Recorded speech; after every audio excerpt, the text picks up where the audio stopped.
Episode 52 कल के episode से आगे। क्या भारत में मेहनत करने वाला व्यक्ति आज सबसे बड़ा मूर्ख बनता जा रहा है? क्या जो नागरिक ईमानदारी से टैक्स देता है वही सबसे अधिक बोझ उठा रहा है? क्या आरक्षण और मुफ्त योजनाओं की राजनीति ने देश की प्रतिभाओं को हतोत्साहित कर दिया है? और क्या यही कारण है कि हर साल लाखों भारतीय छात्र और पेशेवर विदेशों का रुख कर रहे हैं? नमस्कार, बात आमजन की विशेष आज के इस एपिसोड में आप सभी को मंजू अग्रवाल का नमस्कार। आज से हम इस कार्यक्रम के प्रस्तुतिकरण में थोड़ा बदलाव ला रहे हैं।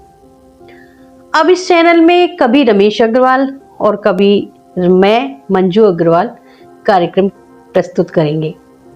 अगर आपको हमारा यह प्रयोग पसंद आए तो कार्यक्रम के अंत में कमेंट बॉक्स में अवश्य लिखिए। आज हम एक ऐसे विषय पर चर्चा करेंगे जिस पर राजनीति तो बहुत होती है लेकिन ईमानदार बहस कम होती है।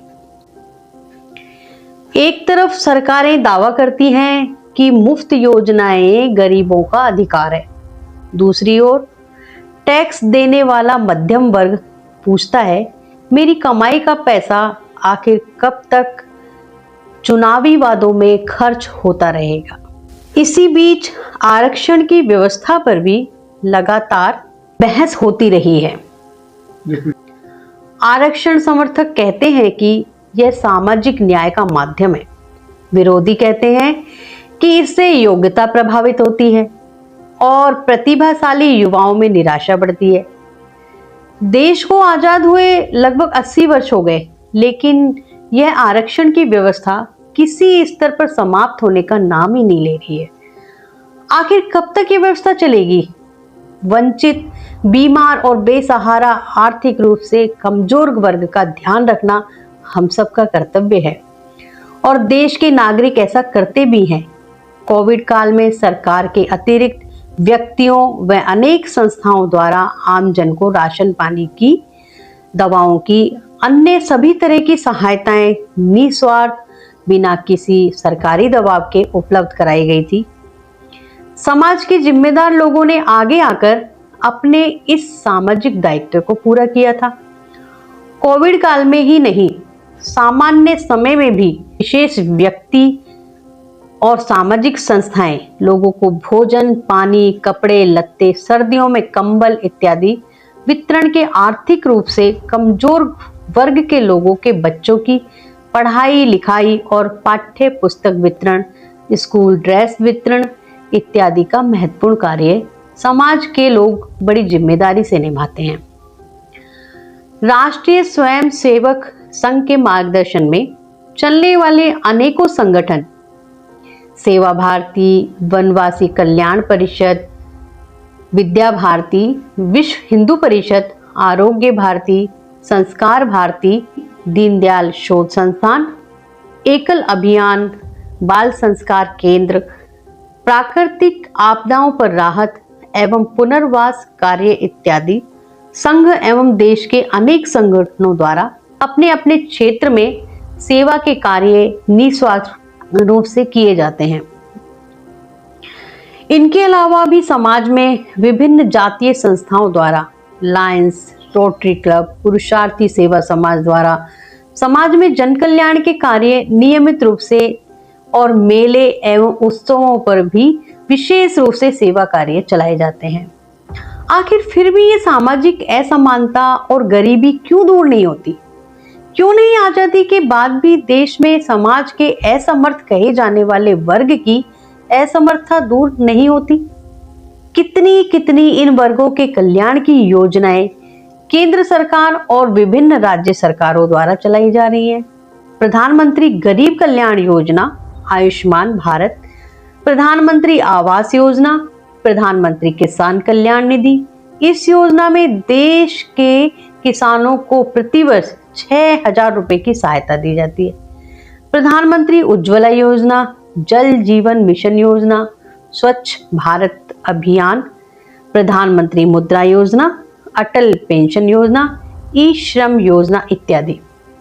इन सब योजनाओं के अलावा भारत में 143 करोड़ की कुल आबादी में से लगभग 82 करोड़ लोगों को अर्थात 57 से 58% लोगों को सरकार मुफ्त राशन बांट रही है। स्कूटी फ्री, पढ़ाई फ्री, मकान फ्री, शौचालय फ्री, चिकित्सा फ्री।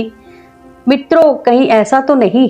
इन सब मुफ्त की और जन कल्याणकारी योजनाओं से सरकार देश के बड़े वर्ग को काम परिश्रम करने की दृष्टि से अपंग बना रही है।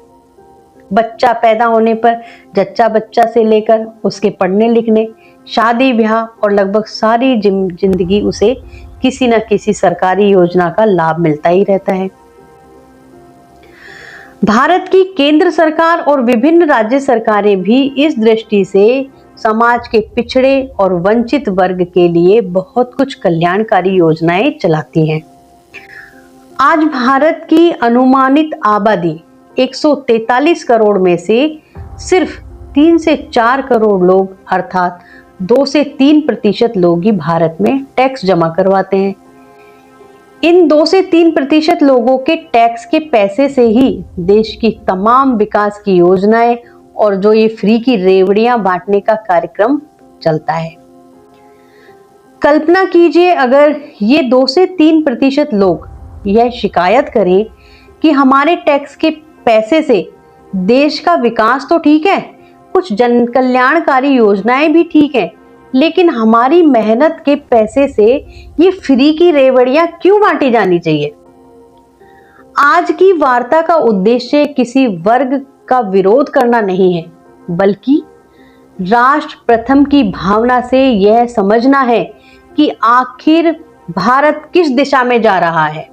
आरक्षण और मुफ्त योजनाएं भारत को कमजोर बना रही हैं।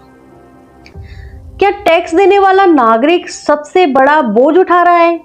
देश की आजादी के बाद देश के पिछड़े और वंचित वर्ग को संविधान निर्माताओं ने अनुसूचित जाति, अनुसूचित जनजाति के लिए विशेष प्रावधान किए। डॉक्टर भीमराव अंबेडकर ने आरक्षण को सामाजिक न्याय का एक साधन माना। उनका उद्देश्य स्थायी व्यवस्था बनाना नहीं था, बल्कि उन समुदायों को बराबरी का अवसर देना था जो लंबे समय तक वंचित रहे। सरकार ने अब अन्य पिछड़ा वर्ग ओबीसी को भी आरक्षण दिया है और हाल के कुछ वर्षों में आर्थिक रूप से कमजोर वर्ग ईडब्ल्यूएस के लिए भी 10% आरक्षण लागू किया गया है। अर्थात आज आरक्षण का दायरा पहले से काफी विस्तृत हो चुका है। देश का मध्यम वर्ग यह महसूस करता है कि उस पर करों का बोझ बढ़ता जा रहा है, जबकि उसे सार्वजनिक सेवाओं की गुणवत्ता के अनुरूप लाभ ही नहीं मिलते हैं। यहीं से प्रश्न उठता है, क्या सरकारें दीर्घकालिक निवेश जैसे शिक्षा, स्वास्थ्य, उद्योग, रोजगार पर अधिक ध्यान देना चाहिए या अल्पकालिक राहत योजनाओं और फ्री की रेवड़ियां बांटने पर? सुप्रीम कोर्ट ने विभिन्न मामलों की सुनवाई के दौरान चुनाव से पहले घोषित मुफ्त योजनाओं के आर्थिक प्रभाव पर चिंता व्यक्त की है। न्यायालय ने यह भी कहा है कि इस विषय पर व्यापक नीति स्तरीय चर्चा की आवश्यकता है और सरकारों को भी इस समस्या पर और व्यवहारिक रूप से चुनाव जीतने के गणित से बाहर निकलकर सार्थक निर्णय लेने की आवश्यकता है। आज के एपिसोड में इतना ही। कल किसी और विषय पर आपसे चर्चा करेंगे। मंजू अग्रवाल को आज्ञा दीजिए। नमस्कार, शुभ रात्रि। अगर यह चैनल पसंद आया तो इसे लाइक कीजिए, शेयर कीजिए, सब्सक्राइब कीजिए। धन्यवाद।